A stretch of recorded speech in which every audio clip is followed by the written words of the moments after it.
சாச்சனா இந்த big Boss season 8 பெற்று உடனடியாக வெளியேற்றப்படுகிறார். சாச்சனா சாச்சனான்னு சொல்லி சொல்லியே சாச்சு விட்டீங்களேடா.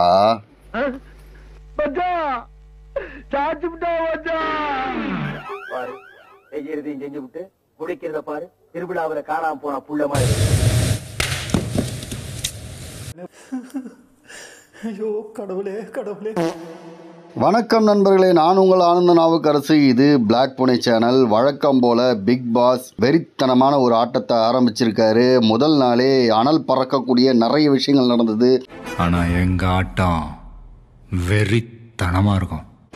பயங்கரமான போட்டியும் யாருமே எதிர்பார்க்காத ட்விஸ்ட்டும் ஒன்று நடந்துச்சு.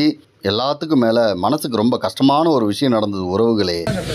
அன்ஷுதா ஓகே ஓகே பிக் பாஸ். ஆரம்பத்திலேயே இந்த குதிரைக்காரனை தடுத்தான். அப்பவே எனக்கு தெரியும் ஏதோ ஒன்று நடக்க போகுது. சரி நண்பர்களே, நேற்று பிக் பாஸில் என்னென்னலாம் நடந்துச்சுன்னு ஒன்னொன்னா பார்க்கலாமா? சொல்றா, பெருமாள் மகளுக்கு என்னடாச்சு? பெருமாளுக்கு மகளே இல்லையா? பிக் பாஸில் வழக்கம் போல் காலையில் எந்திரிச்ச எல்லாருமே எங்கள் ஏரியா உள்ளே வராதன்னு குத்துன்னு குத்திக்கிட்டு இருந்தாங்க. மீன்வாயில் ரவீந்திரன் கிட்ட போயிட்டு இந்த பொண்ணு என்ன கேட்குது பாருங்களேன், ஆட வரீங்களான்னு கேட்குது. ஆட்டம் பாட்டம்லாம் முடிஞ்ச உடனே ரவீந்தரும் தீபக்கும் அவங்களுடைய ரியல் கேமை தொடங்கினாங்க. கண்டஸ்டன்ட் எல்லாரையும் கூப்பிட்டு நாம் ஏன் இங்கேருந்து வெளியே போகக்கூடாது 24 மணி நேரத்தில் அப்படின்றதுக்கான காரணத்தை ஒவ்வொருத்தராக சொல்லுவோம், கமான்னு எல்லாரையும் கூப்பிட்டு உட்கார வச்சு நீ நினைக்கிற மாதிரிலாம் ஒன்றும் இல்லை பேச ஆரம்பித்தாங்க. அதில் முதல்ல தர்ஷா குப்தா தான் ஒரு மாதத்துக்கு உண்டான துணி எடுத்துகிட்டு வந்துட்டேன், அதனால் போக முடியாது அப்படின்ற ஒரு சிறப்பான காரணத்தை சொன்னாங்க. எவ்வளோ வாட்டி சொன்னேன், அழகா இருந்தா அறிவு சுத்தமாக இருக்காதுன்னு, பாத்தியா?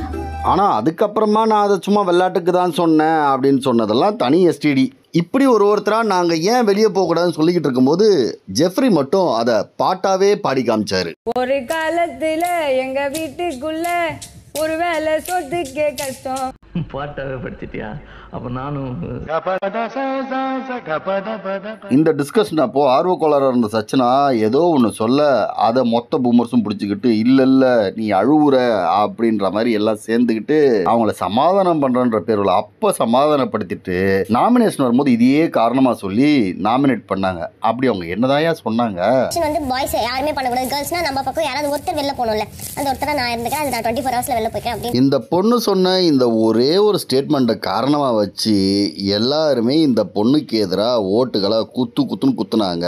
அப்படி என்ன இந்த பொண்ணு தப்பா சொல்லுச்சுன்னு எனக்கு தெரியலங்க. ஏன்னா இதே மாதிரி ஒரு ஸ்டேட்மெண்ட்டை தான் நம்ம ரவீந்திரனும் சொன்னாரு. ஆனா அதை பெருசா யாருமே கண்டுக்கல. அதுலயும் ஜாக்லின் வந்து ஒரு காரணம் சொன்னாங்க பாருங்க, இவளை நான் நாமினேட் பண்றதுக்கான காரணம்னு சொல்லிட்டு, அதெல்லாம் மெகா சைஸ் திருப்பதி லட்டை விட பெரிய உருட்டு. எனக்கு உன்னை நாமினேட் பண்ணணும் இல்லதான், ஐம் ரியலி சாரி, நிஜமா சாரி. இன்னும் என்ன நீ பைத்தியக்காரனாவே நினைச்சிட்டு இருக்கிறல?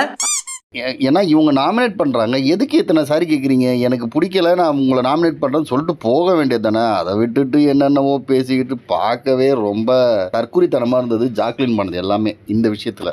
அதே போல் நம்ம பூமர் மன்னன் ரஞ்சித் அண்ணன் சொன்ன காரணம்லாம் இருக்குல்ல, அதெல்லாம் வந்து அவருக்கே கரெக்டானு தெரில. அம்மனிக்கு சின்ன வயசுங்கண்ணா, அவங்க எங்கே போனாலும் பொழைச்சிக்குவாங்கண்ணா, அதனால தானுங்கண்ணா, இதெல்லாம் உங்களுக்கு தேவையா மிஸ்டர் ரஞ்சித்? ஏன்பா உனக்கு வயசு ஆயிடுச்சுன்றதுக்காக சின்ன வயசு பண்ண பார்த்த உடனே அடுப்பில் நாமினேட் பண்ணிட்டியா அப்படின்னு கேட்க தோணுதுங்கண்ணா. நான் கேட்க மாட்டேனுங்கண்ணா, ஏன்னா நீங்கள் பூமர்ன்றது எனக்கு ஏற்கனவே தெரியுங்கண்ணா.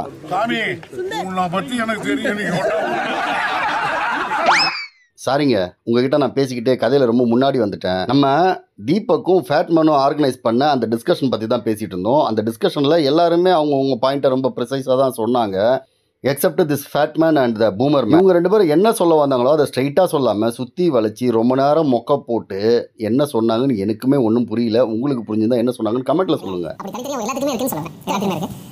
இதுல நம்ம ஒத்த பிள்ளைய பிறந்தவரை விட எனக்கு நிறைய லட்சக்கணக்கான நண்பர்கள் வெளியே இருந்தாங்க, அவங்க கூட தங்கி பயணிக்கிற வாய்ப்பு என் வாழ்க்கையில் வந்ததில்லை. நானே எத்தனையோ பேரை பார்த்துருக்கேன்டா, ஆனா உன்ன மாதிரி வெறும் வாயில வடை சுருள் நான் பார்த்ததுலடா. எங்க அப்பா சரி நீங்க புடுங்க ஆணிலாம் போதும், லிவிங் ரூம் கிளம்பி வாங்கன்னு சொல்லிட்டு எல்லாரையும் கூப்பிட்ட பிக் பாஸ் தன்னுடைய அடுத்த கட்ட ஆட்டத்தை தொடங்கினாரு. ஜென்ஸ் கேர்ள்ஸ் இவங்க ரெண்டு பேருமே 2 டீமா பிரிச்சு, அதான் அந்த நடுவில் கூட கோடு போட்டிருந்தாங்கல்ல, அதுல வந்து ஜென்ஸ் வந்து ஒரு பக்கம் இருக்கணும், லேடிஸ் ஒரு பக்கம் இருக்கணும். இதுல ஜென்ஸ் இருக்கிற பக்கம் லேடிஸ் வரக்கூடாது, லேடிஸ் இருக்கிற பக்கம் ஜென்ஸ் வரக்கூடாது. அப்படி வரணும், சில ரூல்ஸை நீங்களே கிரியேட் பண்ணிக்கலாம். அப்படின்ற ஒரு ஆப்ஷனை கண்டஸ்டன்ட் கிட்டே கொடுத்து நீங்க போய் டிஸ்கஸ் பண்ணிட்டு வாங்கன்னு அனுப்பி விட்டாரு. வழக்கம் போல ஜென்ஸ் எல்லாமே திட்டங்கள் சரியா தீட்டிக்கிட்டு இருக்க கேர்ள்ஸ் பக்கம் வெடிச்சது போராட்டங்கள் சண்டைகள் எல்லாமே. அவங்களுக்குள்ள ஒற்றுமை இல்லாததை ஜென்ஸ் சரியாவே யூஸ் பண்ணிக்கிட்டாங்கன்னு தான் சொல்லணும். அவங்க எல்லாமே திட்டங்கள் போட்டு எடுத்துட்டு வந்து சொன்னாங்க. இதுல மெயினா ப்ளே பண்ணது சாஞ்சனா தான் அப்படின்னு நீங்களா நினைப்பீங்க. ஆனா கேர்ள்ஸ் உருவாக்கின பெரும்பாலான ரூல்ஸை சொன்னது வந்து இந்த ஆனந்தி தான். இது வந்து இந்த 24 ஹவர்ஸ் பாக்குறாங்கல்ல அவங்களுக்கு தெரியும். அதுல வந்து நிறைய ரூல்ஸ் வந்து இன்சிஸ்ட் பண்ணது வந்து ஆனந்தி தான். என்னை பொறுத்த வரைக்கும் லேடிஸ் வந்து இந்த விஷயத்துல கோட்டை விட்டுட்டாங்கன்னு தான் நான் சொல்லுவேன். அவங்க வந்து இந்த விஷயத்துல ஜாக்குலின் சில லாஜிக்கலான விஷயங்களை சொன்னாங்க, அதை சரியா கேட்கல. இதை பத்தி நம்ம டீடைல்டா என்ன நடந்துச்சுன்னு ஒரு வீடியோ போட்டிருக்கோம், அதை நான் ஐகார்ட்ல தரேன், அதுல பாருங்க. அதுல பாத்தீங்கன்னா உங்களுக்கு இந்த விஷயங்கள் வந்து நிஜமாவே என்ன நடந்தது அப்படின்றது புரியும். இதுக்கு நடுவுல இந்த 3 பேரும் தனியா இருந்துகிட்டு இந்த ஆம்பளைங்களாம் எவ்வளவு ஒத்துமையா இருக்காங்க பாருங்க. ஆனா நம்மளுக்குள்ள ஒத்துமையே இல்லைன்னு சொல்லி புலம்பிக்கிட்டு இருந்தாங்க. ஏமா நீங்களாவது சண்டை போட்டா உடனே பேசிக்குவீங்க, பிரச்சனை பெருசாகாது. இந்த ஆம்பளைங்க மட்டும் சண்டை போட்டுக்க ஆரம்பிச்சாங்கன்னு வச்சுக்கோங்க, இடமே ரணகலம் ஆயிடும். அதுக்கப்புறமா தான் 24 ஹவர்ஸ் எவிக்ஷன் ப்ராசஸை பிக் பாஸ் ஆரம்பித்தார். இதை பற்றி நம்ம ஆல்ரெடி டீட்டெயிலாக பார்த்துட்டோம். இருந்தாலுமே எனக்கு இந்த ப்ராசஸை பார்க்கும்போது இது வந்து ஒரு அன்ஃபேரான ஒரு ப்ராசஸாக தான் நான் பார்க்குறேன். ஏன்னா வீட்டுக்குள்ளே வந்து ஒரு நாளைக்குள்ளே எப்படி ஒருத்தங்களை வந்து ஜட்ஜ் பண்ணிட முடியும்? இது சாச்சனாவுக்கு நடக்கலனாலும் வேறு யாருக்காவது ஒருத்தருக்கு நடந்திருக்க தான் போகுது. அப்படி இருந்தாலுமே அதுவுமே அன்ஃபேரான ஒரு விஷயமாக தான் இருந்திருக்கும் அப்படின்றது என்னுடைய கருத்து. உங்களுடைய கருத்துக்கள் என்ன அப்படின்றத கமெண்ட்ஸில் சொல்லுங்கள். பெரும்பாலான கண்டஸ்டன்ட் நாமினேஷனுக்காக சொன்ன காரணங்கள் வந்து ரொம்ப சில்லியாக தான் இருந்துச்சு. அவங்க வந்து மிங்கிள் ஆகலை, அது ஆகலை, இது ஆகலைன்னு எப்படியா இருந்தாலும் ஒரு வீட்டுக்கு போகிறோம் அப்படின்னா புது ஆளுங்க கூட செட் ஆகிறதுக்கு 2 நாளாவது அட்லீஸ்ட் எடுக்கும். ஒருத்தர் உடனே மிங்கிள் ஆகிடுவாங்க, ஒருத்தர் கொஞ்சம் டைம் எடுப்பாங்க. அதையெல்லாம் ஒரு காரணமாக சொல்லி நாமினேட் பண்ணது எனக்கு ரொம்ப சில்லியாக தெரிஞ்சுது. ஆனால் பிக் பாஸில் இது தொன்று இருக்கிற வழக்கம் தான் என்பது நமக்கு புரிகிறது. இருந்தாலும் லாஜிக்கலாக இதில் மிஸ்டேக்ஸ் இருக்குன்றது தான் என்னுடைய கருத்து. இந்த சாச்சனா வெளியே போகும்போது பண்ணுறதெல்லாம் பண்ணிவிட்டு இந்த ஜாக்குலின், ரஞ்சித், ஃபேட்மேன்லாம் ஒரு ரியாக்ஷன் கொடுத்தாங்க பாருங்க. யோ யோ யோ யோ யோ யோ அந்த மாரி ரியாக்ஷனு. அதுலேயும் ஃபேட்மேன் சொன்னார் பாருங்க, பிக் பாஸ் ஏதாவது பண்ணுங்க பிக் பாஸ். யோ அதான் நீ பண்ணிட்டியா ஐயா, பண்ணதெல்லாம் போதாதா அப்படின்ற மாதிரி தான் இருந்துச்சு. ரியலி சாரி, நிஜமா சாரி. வருத்தப்படுறியா? நமக்கு தான் சூடு சுரணே கிடையாது, இது எப்பவும் நடக்கிறது தானே, சும்மா மூஞ்சி அப்படி வச்சுட்டா. கேம் ஆரம்பிக்கிறதுக்கு முன்னாடியே மைண்ட் டார்ச்சர் பண்ண பிக் பாஸ் இந்த முறை வீட்டோடைய தலைவனை தேர்ந்தெடுக்கிறதுக்காக உடம்ப டார்ச்சர் பண்ண ஆரம்பிச்சாரு. அதுதான் தலைவன் தலைவி அப்படின்ற கேம். 2 பக்கமும் சேர்ஸை வச்சுட்டு யார் வந்து கடைசி சேரை பிடிக்கிறாங்களோ அவங்க தான் வின்னர் அப்படின்னு சொல்லி சொன்னாங்க. அதாங்க அந்த மியூசிக்கல் சேருடைய கான்செப்ட்ல தான் அது பண்ணியிருந்தாங்க.